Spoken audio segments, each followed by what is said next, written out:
صلی اللہ علی محمد۔ عزیز دوستو، بزرگوں اور بھائیوں، کچھ چیزیں ایسی ہیں جن کا قرآن مجید نے بارہا تذکرہ فرمایا۔ قرآن پاک کسی چیز کا ایک بات بھی ذکر کر دے تو وہ چیز ہمارے لیے دستور حیات اور منشور زندگی بن جاتی ہے۔ لیکن اگر اللہ تبارک و تعالیٰ کسی چیز کا بار بار تذکرہ فرمائے تو معنی یہ ہے کہ اس کی ہمیں بہت ہی زیادہ ضرورت ہے۔ ان چیزوں میں سے ایک چیز صبر ہے۔ قرآن پاک نے 100 سے زیادہ مرتبہ صبر کا تذکرہ فرمایا۔ اتنی بڑی بات کو سمجھیے گا کہ 100 سے زیادہ مرتبہ قرآن پاک نے تذکرہ کیا ہے صبر کا، اور مختلف انداز میں۔ کہیں فرمایا کہ وبشر الصابرین، اے محبوب صبر کرنے والوں کو خوشخبری سنا دیجیے۔ کہیں فرمایا ان اللہ مع الصابرین، بے شک اللہ صبر کرنے والوں کے ساتھ۔ تو مختلف انداز میں، مختلف طریقوں سے اللہ تعالیٰ نے صبر کا تذکرہ فرمایا۔ سوسائٹی کے اندر، معاشرے کے اندر اور مسلمانوں کے اخلاقی رویوں کے اندر اگر صبر کو داخل کر لیا جائے تو ہم محسوس کریں گے کہ ہماری زندگی نہ صرف یہ کہ آسان ہو گئی ہے بلکہ محبتوں والی ہو گئی ہے، چاہتوں والی ہو گئی ہے۔ ہمارے رشتے ایک دوسرے سے ٹوٹ نہیں رہے بلکہ بننا شروع ہو گئے۔ تھوڑا سا صبر بہت ساری چیزوں کو ٹوٹنے سے بچا لیتا ہے۔ قرآن مجید کی جو آیت کریمہ میں نے تلاوت کی، یہ سورہ آل عمران کی آخری آیت ہے۔ اللہ تعالیٰ نے فرمایا یا ایھا الذین آمنوا اصبروا وصابروا، اے ایمان والو صبر کرو، صابر بنو۔ اے ایمان والو صبر کرو اور صابر بنو۔ کیا مطلب؟ پہلے صبر کا مطلب یہ ہے کہ اگر تمہیں کوئی ذاتی تکلیف پہنچے تو اس پر صبر کرو۔ وصابروا، اس کا معنی یہ ہے کہ اگر دشمن کے مقابلے میں کسی اور کی طرف سے کوئی تکلیف آئے تو اس پر بھی صبر کرو۔ پھر فرمایا ورابطوا، اور ہمیشہ کمر بستہ رہو، اسلامی سرحدوں کے پہرے دار رہو۔ واتقوا اللہ، اللہ سے ڈرتے رہو۔ لعلکم تفلحون، اس امید پر کہ اللہ تمہیں کامیابی عطا فرما دے، تم فلاح پا جاؤ۔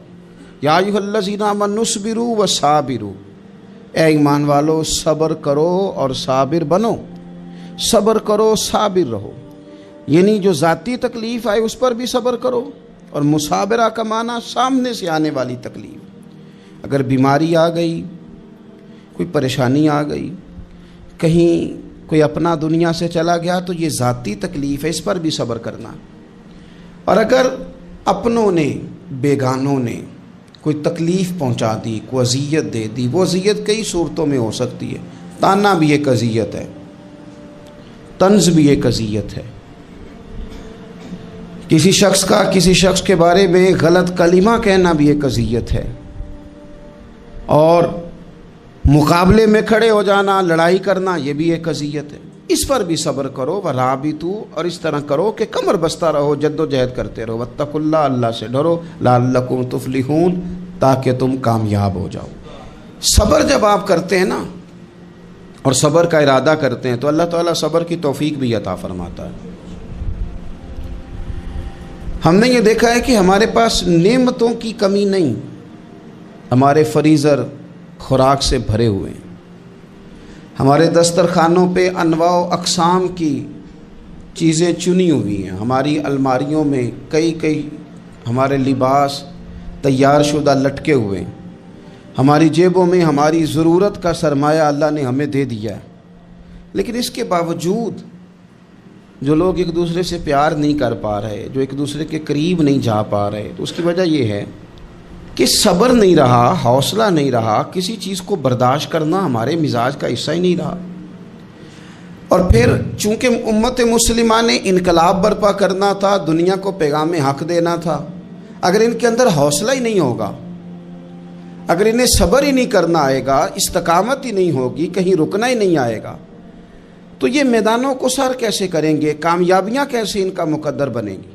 رمضان المبارک میں بھی ماحول یہ ہو کہ افطاری سے 1 گھنٹہ پہلے نظر پوری ٹک جائے گھڑی پہ، اور تھوڑا سا بھی صبر مشکل ہو. اور رمضان المبارک میں سحری کے وقت میں اگر دہی والی دکان پہ بھی جھگڑا ہی ہو رہا ہو، اور شام کو سامان خریدنے میں بھی اگر بحث ہی ہو رہی ہو، تکرار ہو، جھگڑا ہو، تو پھر سیکھا کیا؟ پھر وہ جو ہمیں تربیت دی جا رہی تھی کہ ہم نے صبر کرنا ہے، تو پھر ہم نے اس میں حاصل کیا کیا؟ حدیث پاک سنیں گے آپ کی طبیعت بڑی ٹھنڈی ہوگی. میرے نبی پاک صلی اللہ تعالیٰ علیہ وسلم ارشاد فرماتے ہیں کہ جو بندہ سوال سے بچنا چاہے گا، ارادہ کرے گا اللہ میں نے کسی سے نہیں مانگنا، فرمایا جو سوال سے بچنا چاہے گا رب اسے سوال سے بچا لے گا. اور جو لوگوں سے بے نیاز ہونا چاہے گا، کہے گا یا اللہ مجھے دنیا داروں کا محتاج نہ بناؤ، اپنی بارگاہ سے عطا فرما. جو لوگوں سے بے نیاز ہونا چاہے گا اللہ لوگوں سے بے نیاز کر دے گا. اور فرمایا جو صبر کا ارادہ کرے گا اللہ اسے صبر کی توفیق بھی عطا فرما دے گا. ارادہ تو کرے، پروگرام تو بنائے، توفیق تو اللہ دے گا. جو صبر کا ارادہ کرے گا اللہ صبر کی توفیق بھی عطا کر دے گا. اور حضور صلی اللہ تعالیٰ علیہ وسلم فرمانے لگے یاد رکھو کسی بندے کو جو بہترین تحفہ دیا گیا ہے نا، اگر کسی کو کوئی بہترین عطیہ ملا ہے تو پھر اللہ تعالیٰ نے اسے صبر عطا فرمایا ہے. یہ بہترین تحفہ ہے، اس سے زندگی سنور جاتی ہے، اس سے انسان باوقار اور مطمئن ہو جاتا ہے، اس سے اس کے شب و روز آسانی سے بیتتے ہیں، وہ دنیا کی پگڈنڈیوں سے آسانی سے گزر کے اللہ کی بارگاہ عالی مرتبت میں سرخرو ہو کر حاضر ہو جاتا ہے. لیکن اگر بے حوصلہ ہو، صبر نہ ہو، پھر نقصان روز بروز بڑھتا ہے. اور پھر میرے رسول پاک صلی اللہ تعالیٰ علیہ وسلم ارشاد فرماتے ہیں کہ اصل بات یہ ہے کہ اللہ تعالیٰ نہ کسی بندے کا درجہ بلند کرنے کا ارادہ فرماتا ہے، لیکن اس کے اعمال اس طرح کے نہیں ہوتے کہ اس کا درجہ بلند کیا جائے. اب رب کیا کرتا ہے؟ اللہ تعالیٰ اس کو مال کی، جان کی، اولاد کی کسی مشکل میں ڈال دیتا ہے. اس مصیبت پر وہ بندہ صبر کرتا ہے تو اللہ تعالیٰ اس کا درجہ بلند فرما دیتا ہے. اعمال اس قابل نہیں تھے کہ درجات بلند ہوں، وہ اعمال کی بنیاد پر نہیں کر سکتا تھا تو اللہ نے کسی مشکل میں ڈال کے نہ اپنے فضل سے درجہ بلند کر دیا. اب جو راہ طریقت کا مسافر تھا، جو سلوک کی منازل طے کر رہا تھا، جو اللہ رسول کے قریب جانے چاہ رہا تھا، اس کے لیے کتنی آسانی ہو گئی کہ مجاہدہ تو زیادہ نہ کر سکا، کثرت سے نفلی صوم و صلات کا بندوبست تو نہ کر سکا، تھوڑا سا صبر کیا، رب نے اپنا اور اپنے محبوب کا قرب عطا فرما دیا. تو یہ تو آپ صبر کرنے کے لیے جب نکلے ہیں تو آپ نے تو رب رسول کو پا لیا. یہ صبر تو وہ والا سفر ہے جس کی جو منزل ہے وہ اللہ رسول کا قرب ہے. ہم لوگ تھوڑی تھوڑی باتوں میں حوصلہ ہار جاتے ہیں، صبر چھوڑ جاتے ہیں، پریشانی بڑھ جاتی ہے. پتہ نہیں ایسے محسوس ہوتا ہے کہ جیسے یہی بندہ دنیا کا سب سے دکھی بندہ ہے. تو ایک تو یہ کہ ذاتی حیثیت سے صبر کرے، ایک یہ کہ پھر دشمن کا جب مقابلہ ہو، آمن نصبرو و صابرو، آپ کا جب مقابلہ سامنے کسی کے ساتھ ہو تو پھر تیر، تلواریں، اسلحہ، بندوقیں یہ نہیں زیادہ لڑتی. میدانوں میں حوصلے لڑتے ہیں، میدانوں میں صبر لڑتا ہے، میدانوں کے اندر توانائیاں لڑتی ہیں. میدان کربلا کے اندر کوئی مقابلہ نہیں تھا تیر کا تیر کے ساتھ، تلوار کا تلوار کے ساتھ کوئی مقابلہ نہیں تھا. میدان کربلا کے اندر ظلم کا صبر سے مقابلہ تھا. فتح کے ڈنکے یزید نے بجائے تھے، جشن ابن زیاد نے منایا تھا، لیکن قیامت تک اللہ نے جو فتح عطا فرمائی ہے تو وہ حسین ابن علی کے صبر کو عطا فرمائی، وہ سیدنا امام علی مقام کے صبر کو ملی. عزیز بھائی، صبر ہی ہمیشہ فاتح ہوتا ہے، صبر ہی جیتا کرتا ہے، صبر ہی کامیابیاں دیتا ہے. نتیجے صبر کے نکلتے ہیں، صبر کے، حوصلے کے نتیجے ہوتے ہیں. ہماری جلد بازی ہمیں شکست خوردہ کر دے گی، ہمارا حوصلہ نہ ہونا ہمیں ہرا دے گا. ہم کمزور پڑ جائیں گے اگر ہم بے حوصلہ ہو جائیں گے. سنو، میرے نبی پاک علیہ السلام نے تربیت کی. حضور اپنی امت کو درس دیتے ہیں،